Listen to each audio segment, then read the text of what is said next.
Shalom. Horas.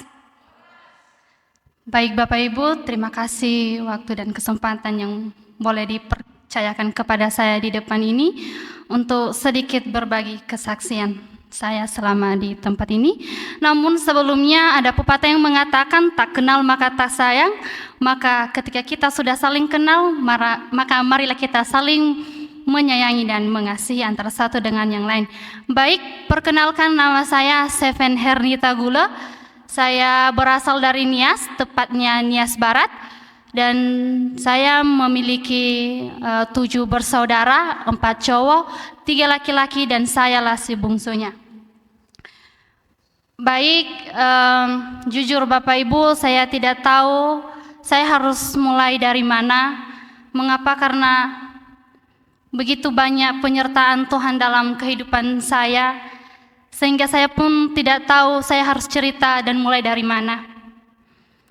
Mungkin sebelum saya datang di tempat ini, saya mengira sebagai calon hamba Tuhan itu enak, bisa melayani, bisa duduk, bisa berdiri di mimbar ini, dan tidak merasakan proses yang sulit.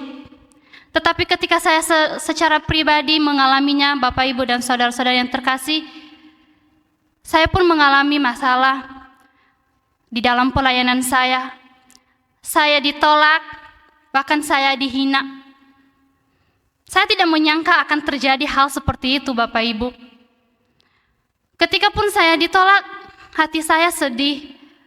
Bahkan saya memberontak kepada Tuhan. Tuhan kok gini sih? Aku nggak suka seperti ini Tuhan. Saya orangnya kan cengeng gitu ya. Jadi saya nggak suka diginiin Tuhan. Mengapa harus seperti begini? Tetapi karena begitu penyertaan Tuhan, Roh Kudus pun menguatkan saya secara pribadi. Seven, kamu harus kuat menghadapi semua ini. Inilah prosesnya, inilah pembentukan kamu di tempat ini. Bahkan Bapak Ibu, bukan hanya di gereja saja ditolak. Di rumah pun ditolak Bapak Ibu. Kami tidak boleh tidur di rumah mereka. Bagaimana hati kami tidak tambah sedih Bapak Ibu. Pada waktu itu hujan, bahkan kami tidak tahu harus tidur di mana. Nggak tahu harus telepon sama siapa, karena kami pun nggak ada nomor telepon jemaat. Tapi Bapak Ibu bersyukur karena begitu besar penyertaan Tuhan dalam hidup kami. Adapun orang baik, selalu Tuhan memberikan orang baik kepada kami dan menerima kami untuk tidur di rumah mereka pada saat itu. Bahkan Bapak Ibu, ketika pun diutus pelayanan 2 bulan, saya mengira ketika nanti saya terjun ke lapangan, saya bisa melayani dengan baik, saya bisa memberikanlah yang terbaik untuk jemaat di sana, dan saya pun punya kerinduan Bapak Ibu. Tetapi sampai di sana Bapak Ibu, tidak sesuai dengan realitas yang saya pikirkan. Lagi dan lagi ditolak. Bukan hanya ditolak secara halus, tapi penuh dengan kata-kata sindiran yang mungkin membuat hati kami hancur, sakit gitu ya. Dan semangat kami pun hilang. Aku dan bersama dengan Kak Nona pada waktu itu, 1 bulan pada waktu itu Bapak Ibu, kami tidak tahu harus bagaimana. Aku dengan Kak Nona bilang, Kak, kita gimana Kak? Kita nggak mungkin berani untuk melayani kalau tidak direstui atau tidak dibolehkan Ibu Pendeta sama kita. Makanya pada waktu itu pun kami dan bersama dengan Kak Nona menguatkan diri sendiri Bapak Ibu. Kami pun tidak tahu harus cerita sama siapa.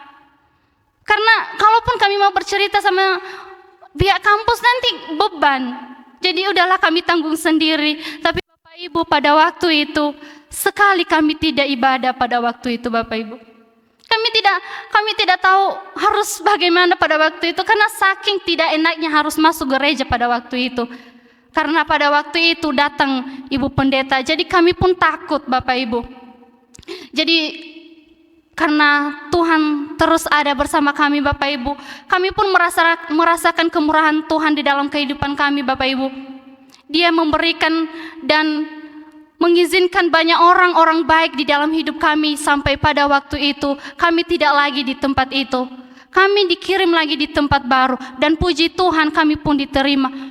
Walaupun hanya satu orang saja yang kami layani.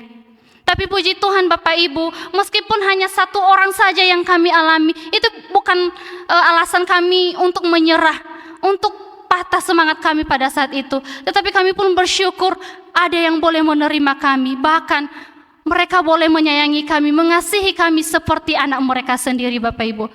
Dan itu tidak lari dari semua penyertaan Tuhan di dalam kehidupan kami. Jadi untuk kita yang di tempat ini, bahkan saya secara pribadi pun merasakan bahwa kasih Tuhan itu memang benar-benar nyata di dalam kehidupan kita.